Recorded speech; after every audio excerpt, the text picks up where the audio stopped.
I'm back with my new video. So the topic which I'm going to introduce you today, that is carcinoma. So as we all know, carcinoma is a stage where actually cancer grows. जिस stage से cancer बनना start होता है उसी को हम carcinoma कहते हैं। एक बहुत ही साधारण सी भाषा में हम इसको ऐसे समझ सकते हैं। अब बात आती है कि कार्सिनोमा क्या है, कैसे होता है, किस स्टेज में होता है। तो आज ऐसी ही कुछ इंफॉर्मेशन मैं इस वीडियो के थ्रू आपके साथ में शेयर कर रही हूँ। तो please watch the video till the end without scrolling it.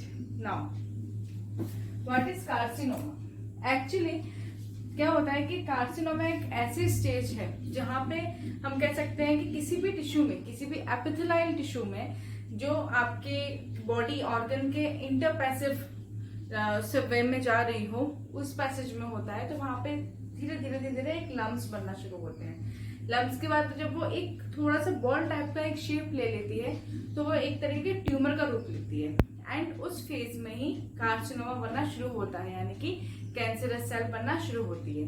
तो वो होता है कार्सिनोमा। तो कार्सिनोमा होने के क्या रीजन होते हैं? कार्सिनोमा बेसिकली देखा जाए 65 की एज के बाद होता है, अगर हम नेचुरल बात करें तो। एंड अदरवाइज ये किसी एज पे भी, अर्ली एज पे होता है, but not in that much early age. It's about कम से कम ये 45 के एज पे ही होता है। लेकिन ये किसी को भी वैसे नहीं होता कि किसी के छूने से हो गया। इट्स नॉट अ ट्रांसमिशन नहीं है, ये कुछ जेनेटिक्स प्रॉब्लम की वजह से होती है। अब हम आते हैं कि कार्सिनोमा कितने तरीके के होते हैं। सबसे पहले जो कार्सिनोमा होता है एडिनोकार्सिनोमा। ये क्या करता है? एडिनोकार्सिनोमा में हम देखते हैं कि ये एक ग्लैंड्स में होता है, और ये उन ग्लैंड्स में होता है जो आपके ऑर्गन्स को लाइन अप करते हैं, जिसको हम ग्लैंडुलर एपिथेलाइल भी कहते हैं। ग्लैंडुलर एपिथेलाइल दैट मीन्स कि वो सेल जहां पे फ्लूइड्स को सीक्रेट किया जाता है, जैसे म्यूकस हुआ या डाइजेस्टिव जूसेस हुए, वहां पे जैसे कि प्रोस्टेट कैंसर है, ब्रेस्ट कैंसर है, कोलोन है, या कोलोरेक्टल कैंसर आप कह सकते हैं, पैनक्रियास कह सकते हैं, या फिर आप कह सकते हैं किसी भी पैनक्रियाटिक कैंसर्स में। अगर आप पैनक्रियाटिक कैंसर्स की बात करें तो वो एडेनोकार्सिनोमा में आता है, क्योंकि उसके अंदर फ्लूइड्स हैं जहां पे सीक्रेशन हो रहा है, वहां पे ये चीजें होती हैं। एंड साथ ही साथ में जो रिनाल सेल कार्सिनोमा होता है, आप आरसीसी यानी कि रिनाल सेल कार्सिनोमा, इसमें हम देखते हैं कि ये एक टाइप का एडिनोकार्सिनोमा है जो ज्यादातर 85% जो भी किडनी में प्रॉब्लम्स क्रिएट होती है वो इसी वजह से होती है, जो कि आरसीसी में आते हैं, यानी कि रिनाल सेल कार्सिनोमा, जो कि 85% किडनी के कैंसर के कारण होती है, जिसमें हेप्टोसेलुलर कार्सिनोमा भी आता है। हेप्टोसेलुलर कार्सिनोमा सेल, जिसमें क्या होता है कि वो सबसे कॉमन फॉर्म होने वाला लीवर कैंसर है। तो एडिनो में ही ये सब इसीलिए आता है क्योंकि ये सारे के सारे फ्लूइड्स को सीक्रेट कर रहे हैं। तो जो रेक्टो सेल कैंसर कार्सिनोमा है वो किडनी कैंसर होने का मेन रीजन होता है 85% तक।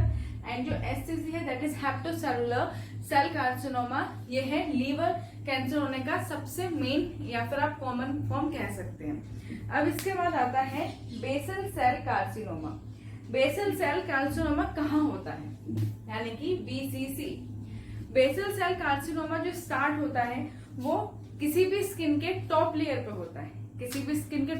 होता है, एंड जहां तक मैं जानती हूँ जो बॉटम होता है एपिडर्मिस का, जो बॉटम लेयर होता है वहां से शुरू होता है, क्योंकि ये सारे के सारे सेल्स जो हैं एपिडर्मिस के टॉप लेयर्स को क्या है, रिप्लेस कर देते हैं। और जब वो एपिडर्मिस के टॉप लेयर्स को रिप्लेस करते हैं उसके बाद में जो बेसल सेल है या फिर आप कह सकते हो जो स्क्वेमस है वो खत्म हो जाता है।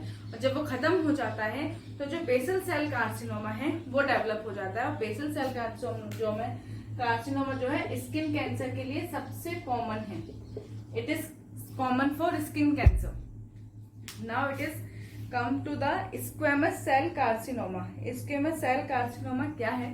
स्क्वेमस सेल कार्सिनोमा सबसे ज्यादा कॉमन है एपिडर्मिस में।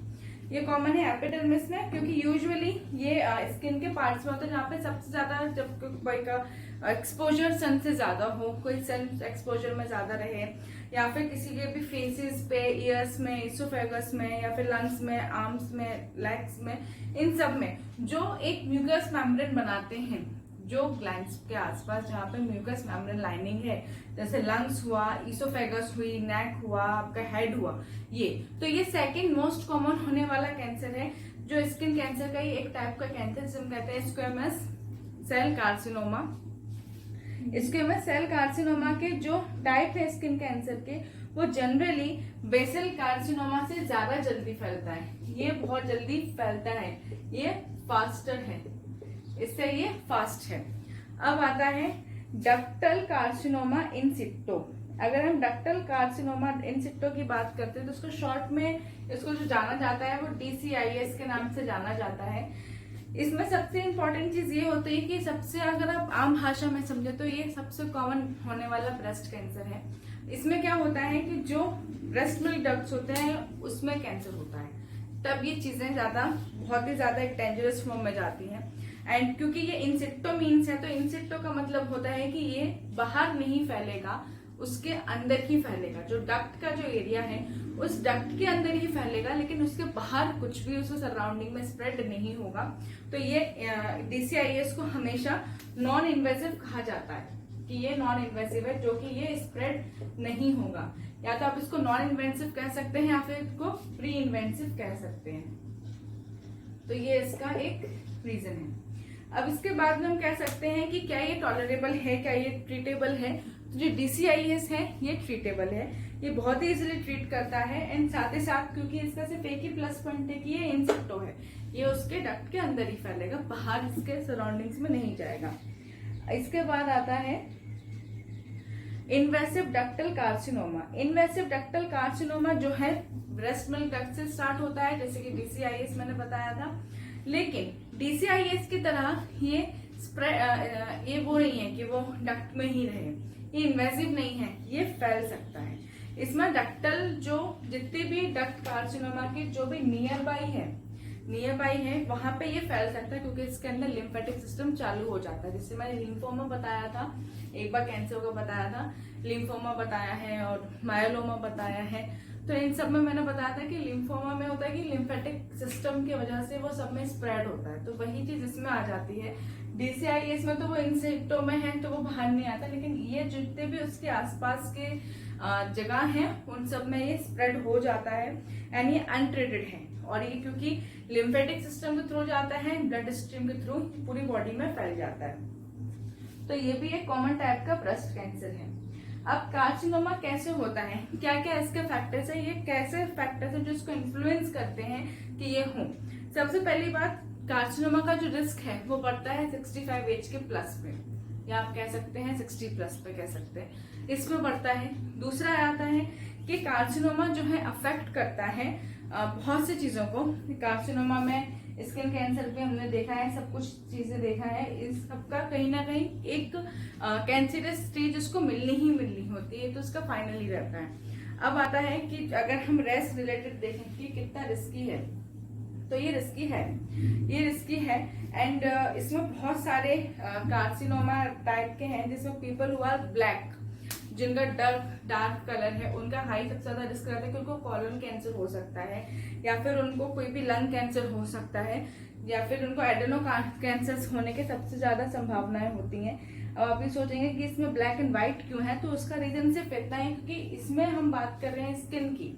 तो स्किन डार्क है, अगर किसी की नेचुरली स्किन डार्क होती है तो वो किसी भी डिसीज को नहीं करता है स्पेसिफाई कि इस डिसीज का है। लेकिन अगर किसी की स्किन किसी चीज के इन्फ्लुएंस से डार्क होती है या ब्राइट होती है, कुछ भी अप एंड डाउन आता है किसी भी सर्कमस्टेंसेस की वजह से, तो there should be a chance of a trouble. तो इसी वजह से मैं बता रही हूँ कि अगर जो डार्क लोग हो जाते हैं तो वहां पे इस तरीके की प्रॉब्लम्स हो सकती हैं।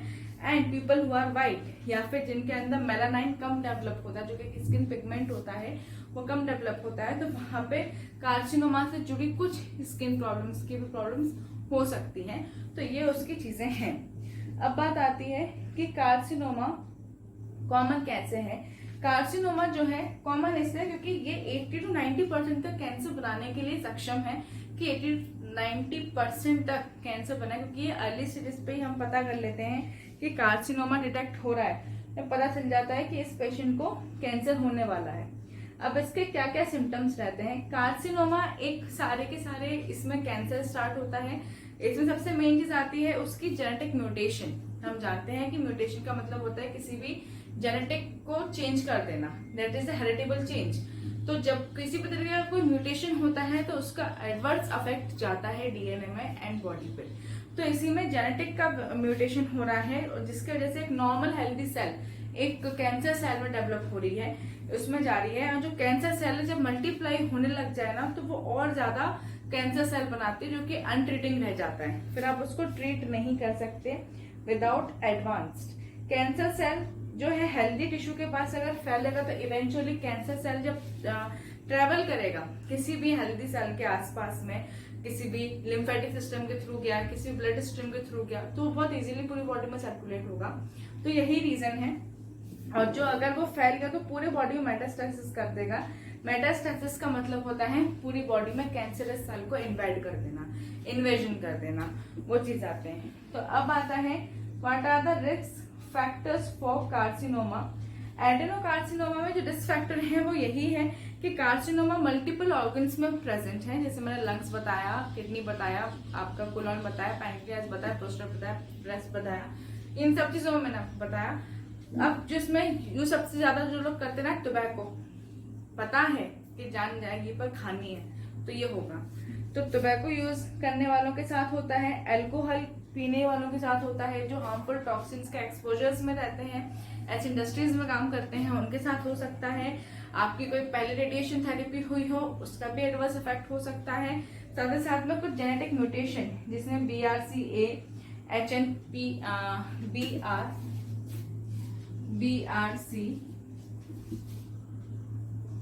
BRCA ये एक जेनेटिक म्यूटेशन है। सॉरी,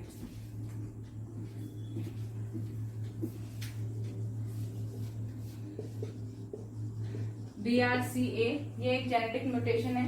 इसके बाद में HNPCC, इसका जो शॉर्ट फॉर्म बता रही हूँ और फुल फॉर्म स्क्रीन पे डेवलप शो होगा, एंड FAP ये जो है जेनेटिक म्यूटेशन है। अगर ये होता है तो भी ये होने के चांसेस हैं। इसके बाद में जो बेसल एंड सेल कार्सिनोमा मैंने बताया था, ये कब होता है जब आपका ये दोनों बेसल एंड ये दोनों, ये कब होता है जब आपका एक्सपोजर यूवी रेडिएशन में ज्यादा हो, या फिर आपको टैनिंग ज्यादा होती हो, आपको सन के एक्सपोजर में ज्यादा एलर्जीज हो, वो चीजें हुई, किसी का लाइट कलर हुआ एंड वो फ्रिकलेसली बर्न होने के बाद में होने लगता है तो स्किन में प्रॉब्लम आने लगती है। अगर आपकी ब्लू ग्रीन राइज हैं, ब्लंट हैं, और अगर आपके हेयर लाल होने लगे, अगर आप आपके बालनेस आ जाए तो वो भी एक सिम्टम होता है। और कोई भी इन्फेक्शन हो जिसका हाई स्ट्रेन, अगर आपका स्ट्रेन HPV का हो तो भी ये एक होने के चांस बढ़ जाते हैं। तो ये सारे कार्सिनोमा थे, बेसल का नुस्खा and harmful tissues. Ductal carcinoma जो इन सिक्टों में होता है उसमें यही होता है कि उसके जो सराउंडिंग है DCIS में, इसके सराउंडिंग में कुछ नहीं होगा क्योंकि इंसेक्ट वाले के नहीं, सराउंडिंग में जाएगा लिम्फेटिक सिस्टम के थ्रू या किसी भी ब्लड स्ट्रीम के थ्रू। तो ये उसका रीजन होता है। तो इस तरीके से कुछ इन्फॉर्मेशन मुझे देखने का लगा, because nowadays many of the diseases were detecting, so we all need to know about each and every disease, and cancer is one of those who are spreading day by day very fast. So I hope you understand the topic. I just inform you information which is in a very short time, in a very short manner. So I hope you like the video. So please press the button like, and if you not subscribe my channel yet, please subscribe my channel. I'll meet you in the next video. Thank you so much.